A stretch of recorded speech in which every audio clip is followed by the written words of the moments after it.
Coba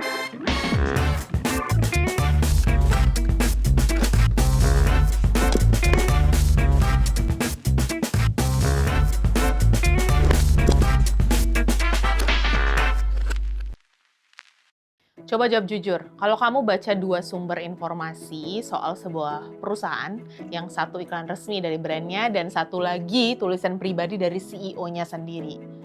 Dari dua tulisan tersebut, mana yang biasanya kamu lebih percaya? Kebanyakan orang, jawabannya adalah tulisan dari CEO-nya. Dan ini bukan cuma soal perasaan kamu aja. Ini udah menjadi salah satu strategi bisnis yang terukur.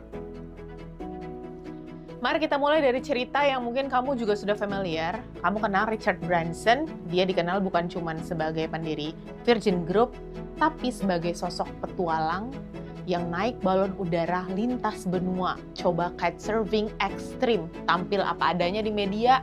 Personal brandnya itu bukan sekedar pencitraan lucu-lucuan. Ketika Virgin menghadapi masa-masa krisis finansial dan neraca perusahaannya sedang lemah, kredibilitas personal Branson lah yang justru membantu dia menggalang modal dan mempertahankan kepercayaan investor di titik di mana laporan keuangan perusahaan saja nggak cukup lagi untuk meyakinkan para investor. Ini bukan kasus lama yang udah basi. Sekarang kita akan coba ngelihat neracanya dengan data yang jauh lebih baru. Survei PwC terhadap CEO tahun 2024 menemukan bahwa 83% CEO mengakui personal brand mereka berdampak secara langsung ke hasil bisnis perusahaan. Sementara laporan LinkedIn soal dampak thought leadership B2B di tahun yang sama menemukan 72% pengambil keputusan bisnis mengaku konten thought leadership bisa membuat mereka mengevaluasi ulang hubungan dengan vendor yang sedang berjalan. Artinya tulisan atau opini seorang eksekutif di LinkedIn bisa langsung memberikan dan menggeser keputusan bisnis yang nyata. Bukan cuman ngomongin orang like atau komen. Ini juga sejalan dengan yang sekarang terjadi di industri komunikasi korporat.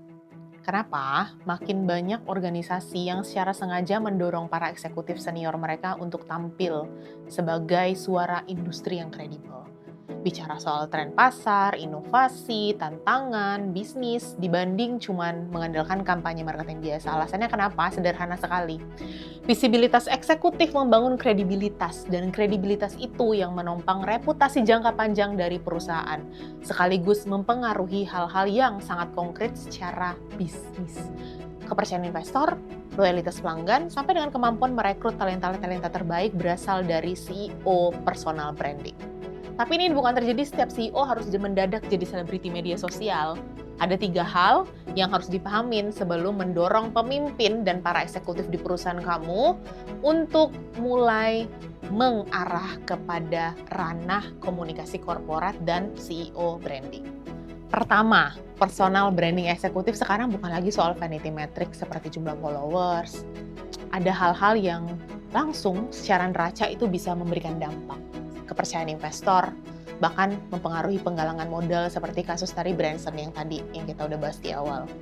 Yang kedua, yang membuat thought leadership efektif itu bukan soal frekuensi posting, tapi keselarasan sudut pandang yang konsisten dari waktu ke waktu. Orang mengikuti CEO yang punya pendirian jelas, bukan yang posting template motivasi generik, apalagi pakai template AI. Yang ketiga, ini paling sering dilupakan, tapi makin besar suara seorang eksekutif di publik, makin besar juga sorotan mereka kalau tindakan perusahaan mereka ternyata tidak konsisten dengan apa yang dikatakan. Maka visibilitas itu menjadi pedang bermata dua.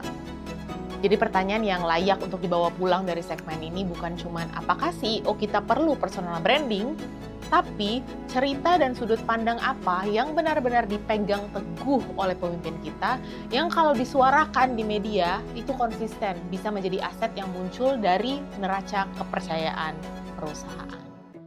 Oleh karena itu ada 3 poin kunci yang bisa kita dapatkan dari episode kita kali ini. Yang pertama, personal branding eksekutif itu punya jalur langsung ke investor di mana investor akan sangat confidence dan juga bisa menarik capital rising, bukan sekedar vanity metric. Yang kedua, kunci efektivitas, konsistensi sudut pandang bukan soal frekuensi posting. Dan yang ketiga adalah visibilitas eksekutif yang memperbesar dampak baik dan buruk. Kalau ucapan tidak sejalan dengan tindakan perusahaan, ya customer you decide. Sampai ketemu di next segmen di Narasi dan Neraca. See you!